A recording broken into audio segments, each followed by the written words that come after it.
នេះគឺជាដំណាក់កាលទាំង5នៅពីក្រោយការរចនាម៉ូដផ្ទះមុននឹងចេញម៉ូដនិងប្លង់ជូនអតិថិជនហើយវីដេអូនេះនឹងបញ្យល់អំពីដំណាក់កាលនីមួយៗតាំងពីពេលជួបភ្ញៀវរហូតដល់ដំណាក់កាលសាងសង់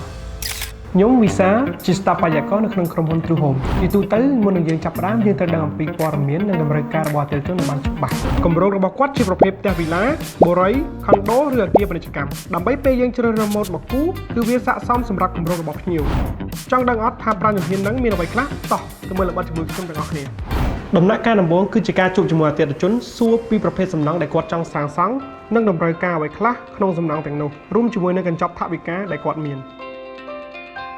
ដំណាក់កាលទី2គឺជាដំណាក់កាលដែលស្ថាបត្យករចាប់ផ្ដើមគូរចេញជាគំនូរព្រាងតាមតម្រូវការពីអតិថិជនជាមួយនឹងកំណត់យើងក្នុងនាមជាអ្នកជំនាញស្ថាបត្យករដោយផ្ទះនេះជាដើមអតិថិជនត្រូវការបន្ទប់គេងរហូតដល់7និងបន្ទប់ទឹកចំនួន8ជាមួយនឹងតម្រូវការប្រើប្រាស់លំហចាំបាច់ផ្សេងបន្ទាប់ពីស្រង់បាននៅតម្រូវការរបស់អតិថិជនយើងក៏បានសិក្សាពីទំហំដីនិងទីតាំងដែលចង់សាងសង់ផងដែរទី1ដីនេះមានសភាពមិនស្មើជ្រុងល្អទេហេតុនេះទម្រង់នៃប្លង់បាតត្រូវតម្រូវទៅតាមទម្រង់ដីមួយវិញទៀតទិសផ្ទះបែរមុខទៅទិសខាងជើងហេតុនេះយើងក៏ធ្វើការវិភាគទៅនឹងដំណើរកោជរនៃពន្លឺព្រះអាទិត្យតើទិសខាងណាដែលទទួលបានពន្លឺខ្លាំងដើម្បីធានាបាននូវការប្រើប្រាស់លំហនៅខាងក្នុងមានពន្លឺល្អនិងខ្យល់អាកាសបរិសុទ្ធតែមិននាំនៅកម្ដៅចូលទៅក្នុងផ្ទះចំពោះរូបរាងនៃផ្ទះយើងទទួលបានការបំផុសគំនិតពីការរចនាបថបែប Classic Timeless ដែលនាំឲ្យខ្លោងទ្វារផ្នែកខាងមុខរចនាមកមានសភាពខ្ពស់ជាប់តាំងពីជាន់ផ្ទាល់ដីទៅដល់ជាន់ទី2ក្នុងគោលបំណងដើម្បីផ្សារភ្ជាប់ជាន់នីមួយៗឲ្យមាន connection ល្អផង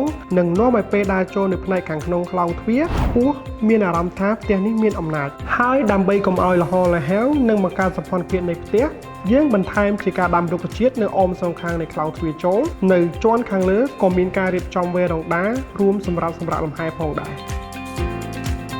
ដំណាក់កាលទី3គឺជាដំណាក់កាលដែលយើងសិក្សាប្លង់ជាមួយនឹងក្រុមវិស្វករយើងមានការសិក្សាលម្អិតពីគ្រឹះក៏ដូចជាគ្រឿងបង្គុំទៅតាមម៉ូដដែលក្រុមស្ថាបត្យករបានសិក្សាចេញដំណាក់កាលទី4គឺជាការសិក្សា BOQ និងដាក់តម្លៃជាក់លាក់ជូនអតិថិជនដំណាក់កាលចុងក្រោយគឺជាដំណាក់កាលនៃការសាងសង់ដោយមានទាំងក្រុមវិស្វករនិងស្ថាបត្យករការដ្ឋានចាំមើលដំណើរការសាងសង់រហូតដល់សំណង់សាងសង់រួចរាល់និងចប់សពគ្រប់តែម្ដង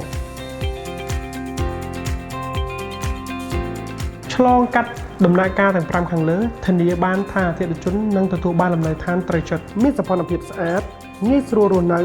មានភាពរឹងមាំនិងទំនុកចិត្តខ្ពស់នៅចាំឯទៀតបងប្អូនបើចាប់អារម្មណ៍កុំភ្លេចតាក់ទងមកក្រុមហ៊ុន True Home ឥឡូវនេះសម្រាប់ព័ត៌មានលម្អិតសូមទំនាក់ទំនងមកកាន់លេខទូរស័ព្ទ093